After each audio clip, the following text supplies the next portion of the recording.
நெல்லையில் காசநோயை ஒழிப்பது குறித்து பொதுமக்கள் மத்தியில் விழிப்புணர்வு ஏற்படுத்தும் வகையில் நெல்லை சந்திப்பு ரயில் நிலையத்தில் மாணவிகளின் விழிப்புணர்வு பேரணி மற்றும் கையெழுத்து பிரச்சாரம் நடைபெற்றது.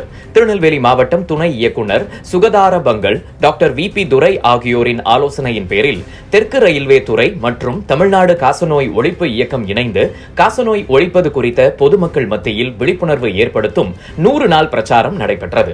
அதன் ஒரு பகுதியாக நெல்லை சந்திப்பு ரயில் நிலையத்தில் காசநோய் ஒழிப்பு குறித்து பொதுமக்கள் மத்தியில் விழிப்புணர்வு ஏற்படுத்தும் வகையில் ராணியண்ணா அரசு மகளிர் கல்லூரி மாணவிகள் கைகளில் விழிப்புணர்வு பதாகை ஏந்தியவாறு ரயில் நிலையம் வரும் பயணிகளுக்கு பேரணி மூலமாக விழிப்புணர்வை ஏற்படுத்தினர்.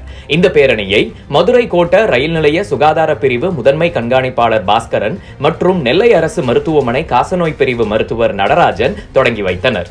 இதனைத் தொடர்ந்து ரயில் பயணிகளை சந்தித்து துண்டு பிரசுரங்கள் வழங்கி காசநோய் ஒழிப்பு விழிப்புணர்வை ஏற்படுத்தினர். மேலும் காசநோய் ஒழிப்பு குறித்து உறுதிமொழியும் மேற்கொள்ளப்பட்டது. இந்த காசநோய் ஒழிப்பு 100 நாள் விழிப்புணர்வு பிரச்சாரத்தின் துவக்கமாக கையெழுத்து இயக்கமும் நடைபெற்றது. இதில் மாணவிகள், பொதுமக்கள் என ஏராளமானோர் கையெழுத்திட்டு விழிப்புணர்வை ஏற்படுத்தினர்.